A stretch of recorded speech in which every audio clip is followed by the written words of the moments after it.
আমাদের এই বাড়ি থেকে মেন গেটের সামনে দাঁড়ালে আশপাশটা দেখতে ঠিক এরকম লাগবে, যেদিকে তাকাবে শুধু সবুজ আর সবুজ।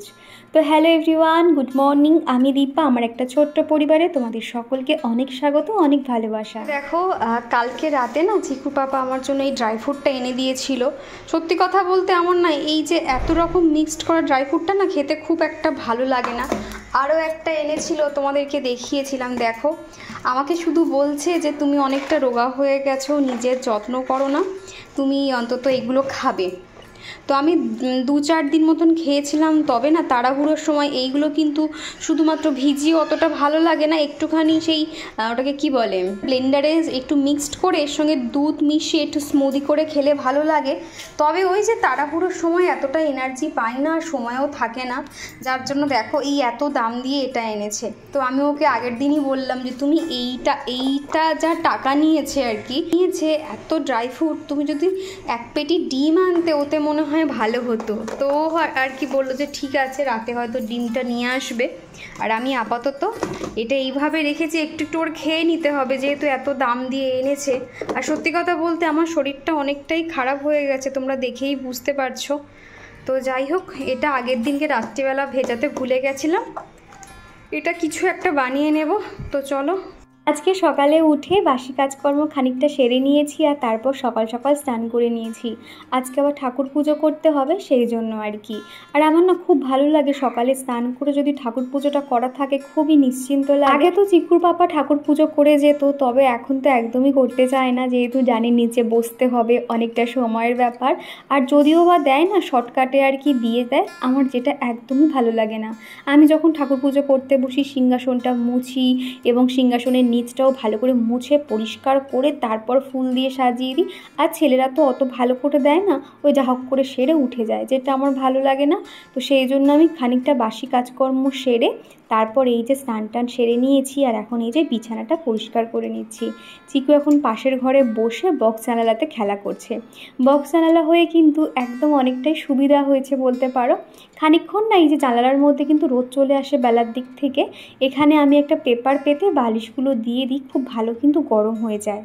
আগের দিনে ভিডিওতে এক মিষ্টি বনু আমাকে সুন্দর একটা কমেন্ট করেছে, হ্যালো আন্টি, আমি ত্রিপুরা থেকে তোমার ভিডিও দেখছি, আমি ক্লাস 8-এ পড়ি, আমি আমার মায়ের ফোন থেকে তোমার ভিডিও দেখে কমেন্ট করছি, নেক্সট ভিডিওতে আমার নামটা নিও। এই যে তোমার নামটা বলে দিলাম, আর তোমার জন্য কিন্তু অনেক ভালোবাসা পিঙ্কি, ভালো থেকো, সুস্থ থেকো। প্রিয়াদাস আইডি থেকে এক বনু কমেন্ট করেছো, তুমি এত সুন্দর কেন দিদি ভাই, তোমাকে আমার খুব ভালো লাগে। আসলে তোমার দেখার চোখটাই অনেক সুন্দর গো, সেই কারণে তোমার এত ভালো লাগে। যাই হোক, তোমার কথাটা শুনে কিন্তু বেশ ভালো লাগলো আমার। আর এই বাড়িতে কিন্তু বেডরুমটা এত সুন্দর লাগে দেখতে, দেখতেই পাচ্ছ দুদিক থেকে জানালা রয়েছে, বেশ কিন্তু আলো চলে আসে। আর বৃষ্টির সময় বসে এত সুন্দর লাগে, তোমাদেরকে বলে বোঝাতে পারবো না। এই যে বিছানায় বসে বসে কিংবা জানালায় বসে যে বৃষ্টি দেখার যে একটা ফিলিংস, সেটা কিন্তু আলাদাই বলতে পারো। এই প্রথম যখন এসেছিলাম, মঙ্গলবার না বুধবার একটু বৃষ্টি হয়েছিল, তোমাদেরকে দেখিয়েছিলাম। রাতে এত সুন্দর লাগছিল দেখতে, আর মাঝে মধ্যে এত বিদ্যুৎ চমকাচ্ছিল, দেখতে কিন্তু খুবই ভালো লাগছিল। আর এখন এই যে এই সাদা সাদা না বালিশের কভারগুলো আমাকে দিতে হয়েছে।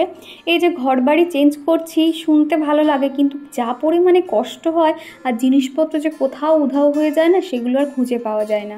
এই যে বেডশিটটা দেখছো, এর যে মাথার দুটো বালিশের কভার, পাশ বালিশের কভার কোথায় যে হটকে গেছে, সেগুলো আর খুঁজেই পাচ্ছি না।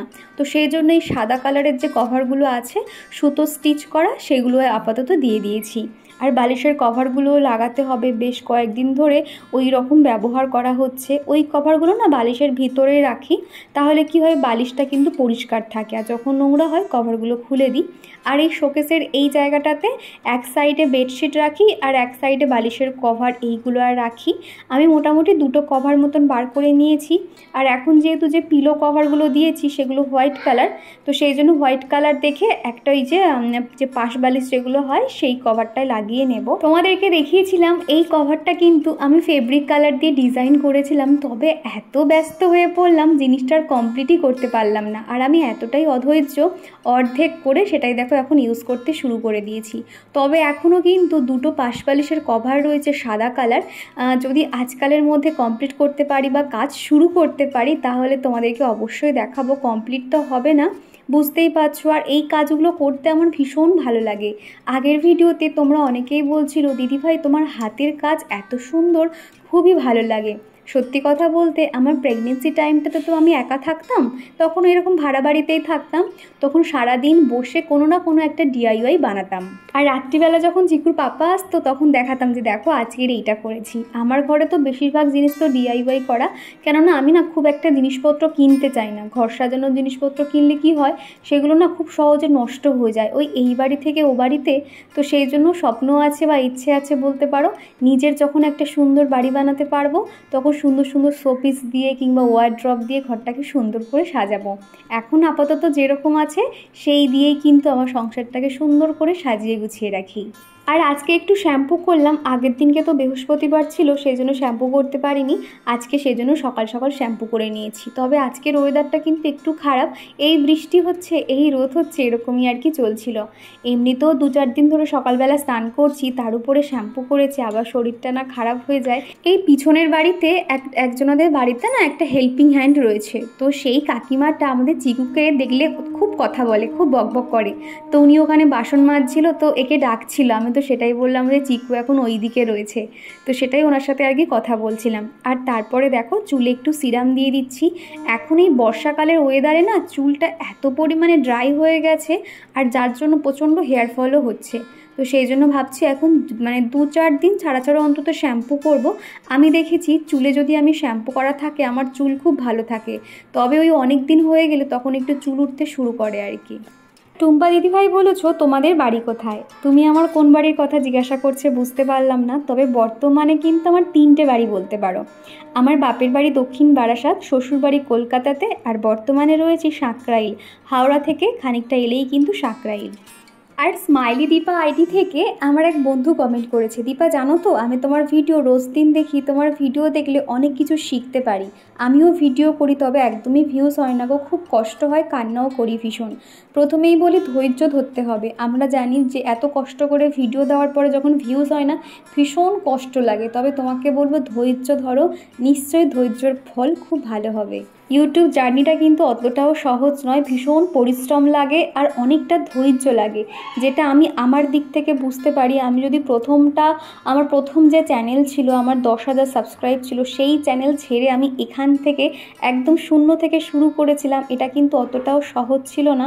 মনে অনেকটা ভয় নিয়ে কিন্তু আমি নেমেছিলাম, তারপর আস্তে আস্তে কিন্তু ভয়কে জয় করে এই যে এত মানুষের ভালোবাসা পাচ্ছি, তোমাদের ভালোবাসা পাচ্ছি। তো সেই জন্য তোমাকে বলবো হাল ছেড়ো না, একটু সময় মতন আর ইউটিউবের গাইডলাইন্স মেনে একটু কাজ করে যাও, আশা করছি সফলতা খুব সহজেই পেয়ে যাবে। আর তারপরে কিন্তু আমার ছোটো শোকেসটাও একটু গুছিয়ে নিচ্ছি, জিনিসপত্র একটু অগোছালো হয়েছিল।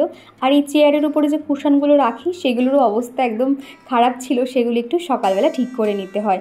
সকাল হলে আমি একটু ঠাকুরের নাম গান শুনতে শুনতে কাজকর্মগুলো করি, বেশ ভালো। আর এই যে দেখো এটা হচ্ছে কি আমাদের যে মেন গেটটা রয়েছে, ওই যে ওই পারে গেট, এই গেটের এই পাশটা না ভাবছি কি একটু ভালো করে ক্লিন করে এই জায়গাটা না সমস্তটাই পুরো ফুল গাছ হ্যাং করব।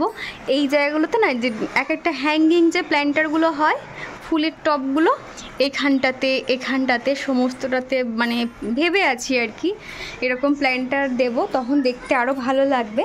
আর আপাতত এই সাইকেলটা, ডিমের ট্রে, তারপর এইগুলো সব ভাঙাচোরা, 2টো পেটি শুধু ভাঙাচোরা বেরিয়েছে, এগুলো আর কি বিক্রি করে দেব। আর ওই যে দেখো আমার সাধের দোল্লাটা কোথায় ফেলে রেখেছে, এই জায়গাটা প্রচণ্ড দেখতে খারাপ লাগছে, চিকুর খেলনাগুলো রয়েছে, এগুলো ভাবছি একটু একটু করে গুছিয়ে নেব। এখন আপাতত এখানেই আর কি রাখা হয়েছে। তো এই আর কি দেখো, আর শুধু মনে হচ্ছিল এখানে যদি একটা হ্যাং করার যে রডগুলো থাকে না, ওরকম যদি থাকতো কত সুন্দর এই দোল্লাটা দেখতে লাগতো বলো তো। তবে নেই, কি আর করা যাবে। এখানে যে ডাইনিং স্পেসটা রয়েছে ভাবছি এই জায়গাটাতে আর কি একটা দোল্লাটা দেব। এই যে এই পয়েন্টটা করা আছে আর এই পয়েন্টটা করা আছে, তো দেখা যাক ওখানটায় হয়তো দোল্লার পয়েন্টটা করলে দেখতে ভাল লাগবে। আর এখনও এই ব্যাগপত্রগুলো আছে, এগুলো আর কি গোছাতে পারলে এই জায়গাটা খুব সুন্দর ফাঁকা হয়ে যাবে আর কি। তো একটু একটু করেই সব গোছানো হচ্ছে। আর এই যে এবার খানিকক্ষণ এখানে একটু বসে থাকবো, কাজকর্ম প্রায় হয়ে গেছে। এই যে দেখো বাইরে প্রচণ্ড পরিমাণে রোদ। তো চলো আর আজকে সকালবেলা চিকুর পাপাকে টিফিনে একটু পরোটা বানিয়ে দিয়েছিলাম আর একটু ডিম কষা মতন বানিয়ে নিয়েছি। খানিকটা ওকে লাঞ্চ বক্সে দিয়ে দিয়েছি আর এখন আমি খেতে বসেছি। আর তারপরেই কিন্তু চিকুকেও স্নান করিয়ে দিয়েছিলাম। চিকু এখন কোথায় আছে জানো তো? চিকু ওই জানলাতে বসে খেলা করছে। আমি একদিকের বক্স জানালা থেকে আরেক দিকে ওকে দেখতে পাচ্ছি। ওখানে ধুলো। কি করছো? এই যে কি করছো তুমি? আমার দিকে তাকাও। ইস, হাতে ধুলো লেগে গেছে। ঠিক হয়েছে, আমি হাত মুছে দেবো না। দেখো কি দুষ্টু, দেখো ওই প্যান্টের মধ্যে মুছে দিচ্ছে ধুলোগুলো। টাটা। ওই যে ভূত আসছে ওদিক থেকে, ভূত আসছে ওদিক থেকে। ইস, সেই ধুলোর মধ্যে আবার হাত দিয়েছিস। তোকে বলছি না এই জানলাগুলোর পিছনে ধুলো আছে। ঠিক করে বসো। বলো, বল মিমিরা। Good evening, afternoon. এটা কি হচ্ছে? বলো মিমিরা গুড আফটারনুন। বলো আমার স্নান হয়ে গেছে। এই চুলটা কি সুন্দর করে আঁচ দিয়ে দিলাম, খারাপ করে দিয়েছিস। বলো আমি এবার ভাত খাবো। বলো আমি গুড বয়। কুচু চক্রবর্তী আইডি থেকে এক বন্ধু কমেন্ট করেছো, চিকুর হাসিটা খুব মিষ্টি। দীপা তোমার এই ঘরটার ভাড়া কত গো? আমি অবশ্যই বলবো, বিস্তারিত আরও ভালো করে ঘুরে দেখাবো, এই নিয়ে একটা আলাদা ভিডিও করব। তো যাই হোক, তারপরে কিন্তু দুপুরে খাওয়া দাওয়া নিয়ে বসে পড়েছি। আর তারপরে দেখো চিকুকে কিন্তু মানে পাশের রুমে খেলছে আর আমি এখন লুকিয়ে লুকিয়ে কিন্তু একটু আইসক্রিমও খেয়ে নিচ্ছি। কেননা আইসক্রিম খেতে চিকু তো ভীষণ ভালোবাসে, তবে ওর একটু ঠান্ডা মতো লেগে গেছে, সেই জন্য ওকে আইসক্রিমটা আমি এখন দেবো না। আমি এখন জানালাতে বসে আস্তে আস্তে করে এই যে চকোবারের মতন উপরে দেওয়া, দেখো বাদাম দেওয়া, খানিকটা মিষ্টি মতন দেওয়া আছে, এত সুন্দর খেতে লাগে এটা আমার। আর আজকে কিন্তু সারা দুপুর চিকু কিন্তু ঘুমায়নি। তো এখন কিন্তু চিকুর পাপাও আজকে তাড়াতাড়ি চলে এসছে। আর তোমাদেরকে বলেছিলাম না ডিম কিনে আনতে, তো দেখো এক পেটি ডিম এনেছে। আর এতগুলো তো বাইরে রাখলে নষ্ট হয়ে যেতে পারে, সেই জন্য এই যে বড় একটা টিফিন বক্স দেখতে পাচ্ছ, এর মধ্যে খানিকটা ডিম রেখে ফ্রিজেই আর কি রেখে দেবো। আর 2-4টে মতন যেগুলো আর কি এর মধ্যে ঢুকছে না সেগুলো বাইরে রেখে দেবো, সেগুলো আগে খাওয়া হয়ে গেলে এখান থেকেই নেব। আর এই কাজটা কিন্তু চিকু আমাকে হেল্প করে দিচ্ছে। আর আসার সময় এনেছে দেখো তন্দুরি চিকেন। অনেক বছর বাদে আর কি তন্দুরি চিকেন খাওয়া হচ্ছে, কেননা লাস্ট আমি এরকম তন্দুরি চিকেন খেয়েছিলাম বিয়ের আগে একবার। আর এই যে হঠাৎ করেই নিয়ে চলে এসছে, মানে ও যেখান থেকে বাড়ি ফেরে আশপাশে না এত সুন্দর রেস্টুরেন্ট বা এই সমস্ত দোকানগুলো আছে, ও আমাকে বললো যে হঠাৎ মনে হয়েছে, সেই জন্য ও নিয়ে হাজির হয়েছে। সাথে কিন্তু একটু সসও দিয়ে দিয়েছে, এটা হচ্ছে কি পুদিনা পাতার চাটনি আর একটু স্যালাড রয়েছে। আর এদিকে ডিম কষাটাও ফুটিয়ে নিয়েছি, যেহেতু সকালে রান্না হয়ে গেছিলো। আর উপর থেকে একটু কাসুরি মেথি দিয়ে দিয়েছিলাম, যার জন্য কিন্তু টেস্টটা বেশ ভালো এসেছিলো। তো এখন ওই 8টা 8:30 মতন বাজবে, সেই জন্য ভাবলাম যে না, এখন খাবার জিনিস তো সব রেডি করা আছে, আমার কিছু কাজ আছে সেগুলো আগে সেরে নিই, তারপর খাওয়া দাওয়া করব। এই যে রান্নাঘরের জিনিসপত্রগুলো তো অর্ধেকটা গুছিয়েছিলাম, অর্ধেকটা এখনও বাকি ছিল। দেখতে এত খারাপ লাগতো, শুধু মনে হতো কতক্ষণে গুছিয়ে নেব। আগের ভিডিওতে তো তোমাদেরকে দেখিয়েছিলাম আমি এর যে মশলার র্যাকটা কিন্তু ভালো করে পরিষ্কার করে নিয়েছিলাম। আর এর উপরেই কিন্তু কালারিং যে পেপারগুলো হয় সেগুলো আর কি পেতে নিচ্ছি, তাহলে দেখতেও যেরকম ভালো লাগে আর ময়লা পড়লেও কিন্তু অতটা খাটনি হয় না, শুধু এই কাগজগুলোকে চেঞ্জ করে দিলেই হয়ে যায়। জোনা বিশ্বাস আইডি থেকে এক বন্ধু বলেছো, তুমি ঠিক বলেছো, আমিও তোমার সঙ্গে একই মত। এই যে ফোন ঘুরিয়ে যাওয়াটা যেন কেমন একটা অদ্ভুত লাগলো। আর সত্যি কথা বলতে যদি একটুখানি ঘুরে যেত তাও একটা হতো, তবে ওখানে কিন্তু চিকু একদমই ছিল না, তাহলে ওকে তো দেখতে পারতেছো আমার সঙ্গে কিন্তু ওখানে যেত, ও কিন্তু ঘরেই বসেছিল। আর অতটা অ্যাঙ্গেল থেকে এই দিকে সরে আসা একটু অদ্ভুতই আমার লেগেছে। আর কণিকা দিদিভাই বলেছো, খুব ভালো লাগলো দীপা তোমার ভিডিও, এইভাবে কিন্তু নতুন নতুন ভিডিও তুমি আমাদেরকে উপহার দিও, তোমার ভিডিওর অপেক্ষায় থাকি। তো দিদিভাই তোমাকে অনেক ভালোবাসা, তোমাকে নতুন করে কি তোমার প্রত্যেকটা কথা আমাকে ভীষণভাবে মোটিভেট করে। আগের দিনকে দেখেছিলে আমি ওই বালতি কিংবা মগগুলো পরিষ্কার করছিলাম, তো সেখান থেকে অঙ্কিতা দাস আমাকে কমেন্ট করেছো, হারপিক দিয়ে তুমি হচ্ছে বালতি কিংবা মগ পরিষ্কার করবে, দেখবে একদম পরিষ্কার হয়ে যাবে। কি জানো তো, হারপিক তো দিলে পরিষ্কার হবে, তবে হারপিক কিন্তু ডাইরেক্ট হাতে ইউজ করা যায় না, হাতে একটা গ্লাভস পরতে হবে। আর এই মুহূর্তে কোথায় কি জিনিসপত্র ছড়িয়ে ছিটিয়ে আছে না, খুঁজে পাচ্ছি না, তো সেই জন্য তাড়াহুড়ো করে সাবান দিয়েই পরিষ্কার করেছিলাম। তবে এর পরের বার থেকে অবশ্যই আমি হারপিকটা ট্রাই করব।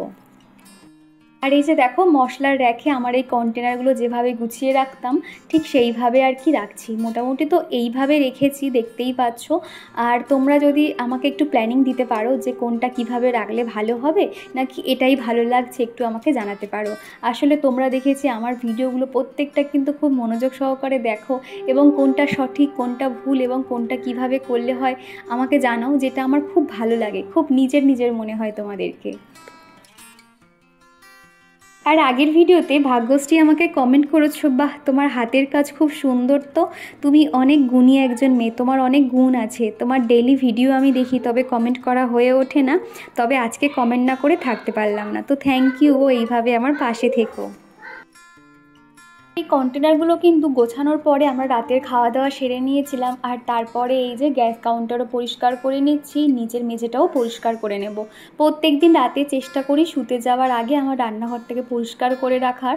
তবে আজকের থেকে যেহেতু রান্নাঘরটা একদম মানে টিপটপভাবে হয়ে গেছে, তাহলে রান্নার সাথে সাথে কিন্তু প্রত্যেকটা জায়গা পরিষ্কার করে নেওয়া কিংবা রাতে শুতে যাওয়ার আগে পুরোপুরি কিন্তু মুছে নিতে পারবো। এতদিন যা পরিমাণে জাম হয়েছিল তখন না মানে কোথা দিয়ে যে মুছবো কোথায় না মুছবো কিচ্ছু মানে বুঝতে পারতাম না। এখনও কিন্তু আমার ঘরে টুকটাক এদিক ওদিক জিনিসপত্র ছড়িয়ে ছিটিয়ে আছে, সেগুলো আস্তে আস্তে কিন্তু গুছিয়ে নিচ্ছি। প্রথম যখন এসেছিলাম তোমরা তো দেখেছিলে এই যে কালো যে টাইলস করা পুরো সাদা সাদা হয়েছিল, তবে এখন দেখো সবসময় মুছতে মুছতে কিন্তু টাইলসগুলো বেশ কালো হয়ে গেছে, আর উপরের যে সেলফ করা রয়েছে সেটাও কিন্তু সাদা হয়েছিল। আর এখন আমি তো সবসময় মুছতেই থাকি রান্নার সাথে কিংবা রান্না হয়ে যাওয়ার পরে, তাও কিন্তু অনেকটা কিন্তু কালো মতন হয়েছে। আর এখন এই যে রাতে যখনই রান্নাবান্না কিছু কাজ করি তখনই গান শুনতে শুনতে কাজ করি, কিংবা একদম রাতে মাঝে মধ্যে মাকে কিংবা বাড়িতে সবাইকে একটু ফোন টোন সেরে নিই আর কি। সারাদিনও তো সবাই জানে আমি ব্যস্ত থাকি, সেই জন্য যত ফোন ওই রাত্রিবেলার দিকেই আর কি করতে পারি। আর এরই সঙ্গে চলো আমার মিষ্টি মিষ্টি দিদিভাই ও বোনেদের নামগুলো নেওয়া যাক। প্রথমেই কমেন্ট করেছে মন্টু সাধু আইডি থেকে এক বন্ধু কমেন্ট করেছে, শ্রেয়া সিং প্রিয়াঙ্কা দিদিভাই, টুম্পা কুম্ভকর, প্রিয়া দাস, সন্তু চক্রবর্তী আইডি থেকে এক বন্ধু, তারপর কমেন্ট করেছে পিঙ্কি সেন মিষ্টি এক বনু, তারপর কমেন্ট করেছে মন্টি দাস, স্মাইলি দীপা কৃষ্ণকলি আইডি থেকে এক বনু, কুচু চক্রবর্তী, অঞ্জনা বিশ্বাস, তারপর কমেন্ট করেছে মণ্ডল, কণিকা দিদিভাই, অনন্যা দাস, পূজা ঘোষ, মৌটুসি ডায়েরি থেকে দিদিভাই অধিকারী, অঙ্কিতা সাহা, নুসরাত জাহান, ছোট্ট পাখি আইডি থেকে এক বন্ধু, সুমিতা দিদিভাই, বনশ্রী দিদিভাই, সুনিতা গুহু আইডি থেকে এক দিদিভাই, ভাগ্যশ্রী আইডি থেকে এক বনু, অথেন্টিক বেঙ্গলি ব্লগ তুলা দিদিভাই, রাখি মণ্ডল, মৌ লাইফস্টাইল থেকে দিদিভাই সুমিতা রানী, আর কমেন্ট করেছে অনিন্দিতা খান। তো তোমাদের সকলকে জানাই অনেক ভালোবাসা, এইভাবে আমার পাশে থেকো। আর তোমাদের প্রত্যেকের কমেন্ট পেয়ে কিন্তু খুব ভালো লাগলো, আর এখন কিন্তু অনেক নতুন নতুন বন্ধুর কমেন্ট পেয়ে কিন্তু অনেক ভালো লাগছে, এইভাবে তোমরা আমার পাশে থেকো। আর এদিকে কিন্তু রান্নাঘরটাকে একদম পরিষ্কার করে নিয়েছি, আর ওই উপরে যে টাইলসগুলোর ওখানে না কয়েকটা ছিদ্র করা রয়েছে, ওখানে ভাবছি পেরেক লাগিয়ে দু একটা জিনিস হ্যাঙ্গিং করব, তাহলে দেখতে আরও ভালো লাগবে। আর জিনিসপত্র রাখার তো একটু শর্ট জায়গা হয়ে গেছে, তো সেই জন্য উপরের বৌদি বলেছিল দীপা তুমি চাইলে এখানে কিন্তু দু একটা পেরেক লাগিয়ে কিছু জিনিসপত্র হ্যাং করতে পারো।